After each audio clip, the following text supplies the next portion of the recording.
ang hinanakit niya Marcos Jr. at ang kanyang asawa, hindi raw tinalaga kasi ni Presidente Duterte si Marcos Jr. bilang Secretary of Agriculture noong panahon ni Presidente Duterte.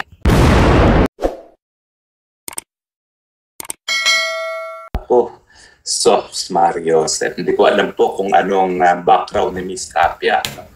Pero ang dating presidente, ang Duterte po, kasama kanyang nanay, sila po talaga ay naging malakori or malakori nung panahon ng EDSA Revolution. Dahil alam naman natin talaga na sobrang pagmamalabis ng Marcos Sr.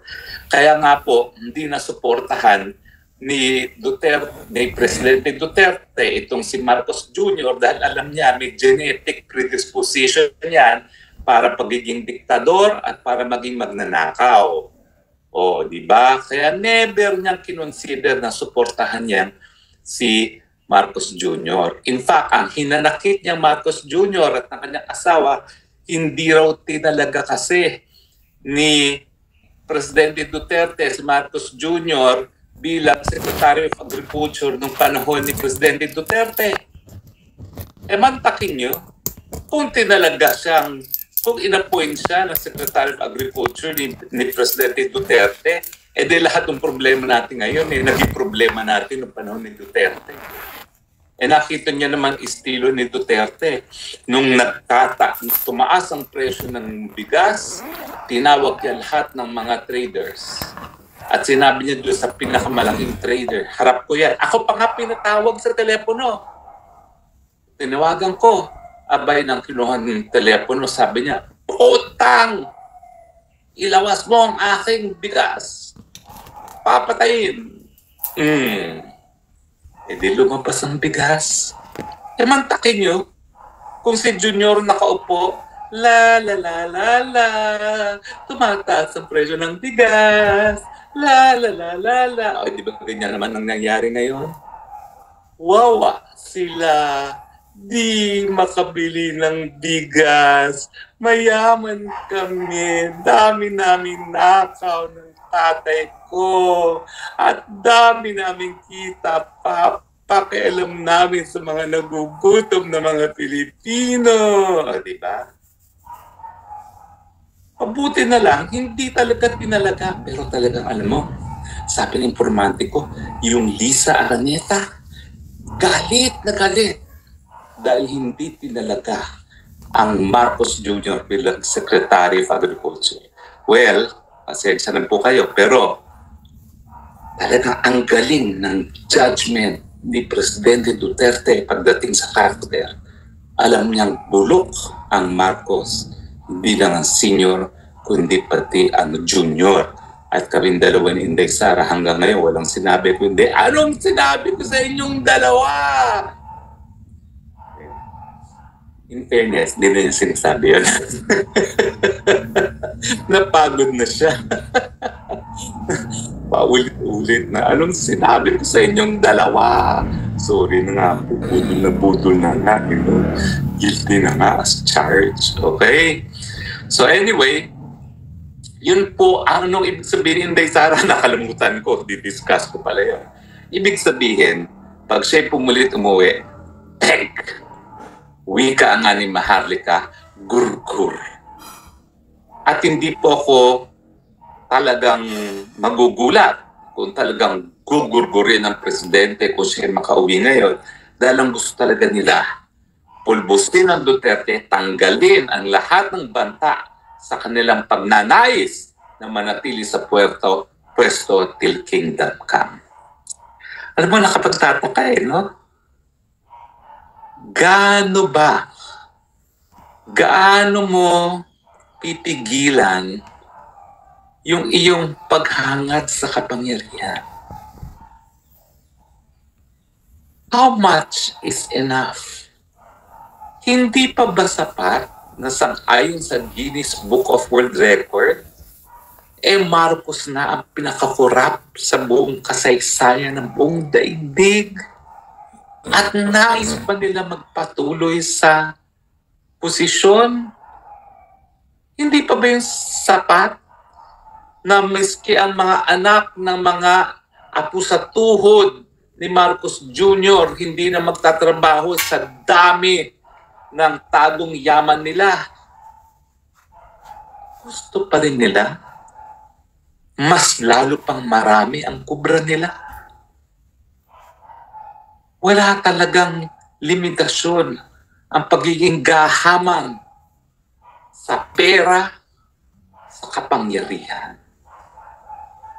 But there has to be an end to this.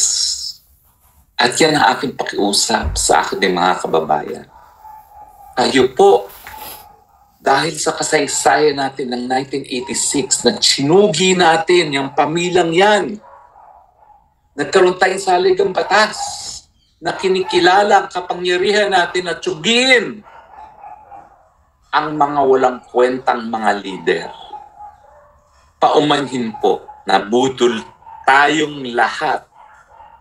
Pero ngayon nakita na natin kung gaano kabulok itong sistemang ito na ibinigay ang isang Pilipino sa mga dayuhan para lang mawala ang kanilang mga kalaban sa politika.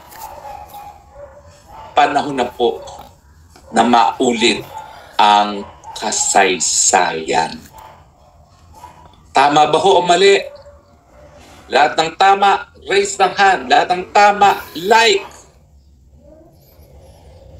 Hindi na po pwede tayo magtagal na ganito. Yan din pong sinabi ni Inday Sara dito sa rally sa Dahig. Kung tayo po ay mag-aantay ng 2028, wala na po tayong 2028 at the rate na lumulubog ang bansa sa ilalim ng administrasyon na ito. Karapatan niyo po yung husgahan. At dahil nasa saligang batas ang people power, Judge Santiago, pasensya ka na. Hindi mo ako madidemanda na inciting to sedition dahil ako, alam ko ang limitasyon. Ang sinasabi ko lang, mag-people power na tayo dahil yan ay legal ayon sa ating saligang batas. Ang mali po, yung ginagawa ng makakampi ngayon ng Marcos Jr. na CPP-NPA na gumagamit ng dahas, pinapatay ang kapwa Pilipino. Pero hindi po mali ang magsabing mag-people power na tayo dahil yan ay nasa saligang batas. Yan ay kabahagi ng kasaysayan. At kung minsan nag-people power tayo laban sa isang Marcos, mag-people power na naman tayo laban na naman sa isa pang Marcos dahil sa kalabisan nila sa kapangyarihan. Hindi po tayo yan madidemanda ng kahit anong kaso dahil ang aking lisensya para magsabi na mag-people power tayo sa ligang batas. Sa mapapayapang pamamaraan, walang gamit ng dahas at hindi papatay ng kapwa Pilipino. Medyo nakakapagod na rin po talaga, no, na talagang ginigising natin yung mga tao na maghusga na. Pero kung titigil lang po tayo, baka humupa na naman ang ganit ng taong bayan. Dulot ng pag-aabdak at pagkikidnap kay Presidente Duterte at pagdadala sa dahig.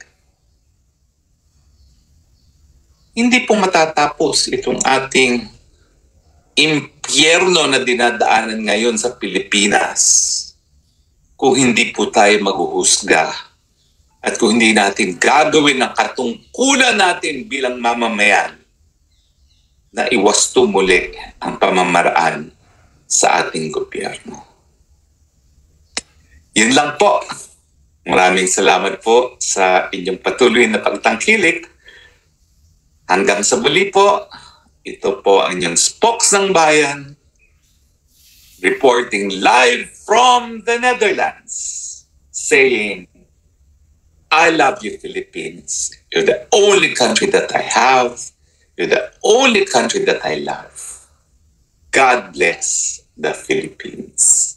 Bye!